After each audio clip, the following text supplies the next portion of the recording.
Cuma sekarang kita ada human rights issue. Kita ada human rights issue yang perlu diambil kira dalam semua negara bila dapat isu sebegini. Kita tak nak kanak-kanak ini memang walaupun benda ni jadi tapi kita tetap tak nak dia gagal dalam hidup dan menjadi tidak berguna. Macam itulah disebabkan undang-undang. So sebab undang-undang yang rigid, so kita ni macam nafikan hak dia terus. Jadi dia macam walaupun dia ni seorang manusia yang cukup sifat boleh hidup semua, tapi dia tetap tak boleh hidup secara normal sebabkan undang-undang kita. Jadi pada saya itu salah lah.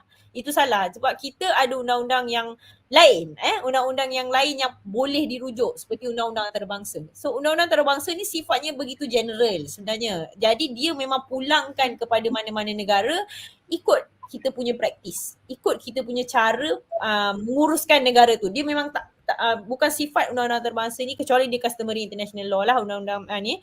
Dia akan memberi kata guidance kepada negara untuk buat undang-undang dia berdasarkan keadaan global ni. Sebab stateless ni bukan masalah satu negara je. Dia masalah dunia. Hampir semua negara pun ada isu stateless, ada isu kanak-kanak tanpa dokumen, even bukan kanak-kanak pun ada isu ini. Isu ini. Jadi dia bermula mestilah dengan kanak-kanak. Dia tu seorang kanak-kanak. Kalau dia macam kata Puan tadi, dia hidup dah lama di sini. Jadi dia ni membesar di sini. So faham tak bila kita cuba letakkan kita lah dekat dalam situasi tu. Dan kita ni dinafikan terus. Tak boleh nak pergi sekolah. Kawan-kawan sebaya dah pergi tapi kita tak pergi. You know, lepas tu apatah lagi masuk universiti, apatah lagi kerja, apatah lagi macam-macam lah.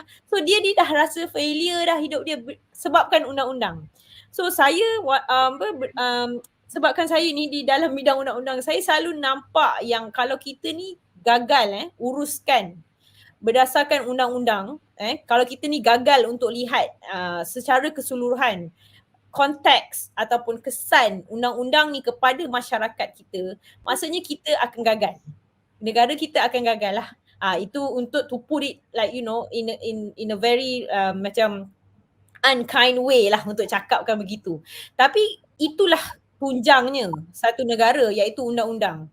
Kalau undang-undang tu sendiri tidak digunakan pada tempat yang betul ataupun tidak diberi pada orang yang betul, tak diberi hak pada orang yang betul, jadi apa fungsi undang-undang itu sebenarnya? Kita undang-undang bukan setakat macam nak tangkap pencuri dan sebagainya, tidak. Kita undang-undang menyeluruh secara keseluruhan kehidupan manusia tu ada undang-undang dia. Kalau kita tengok, kalau bukan setakat nasional, kita boleh tengok peringkat rantau, kita ada ASEAN.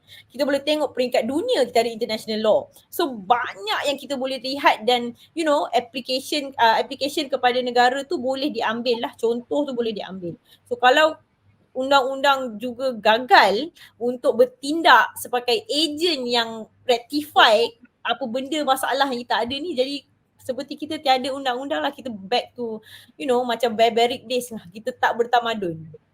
Betul, setuju.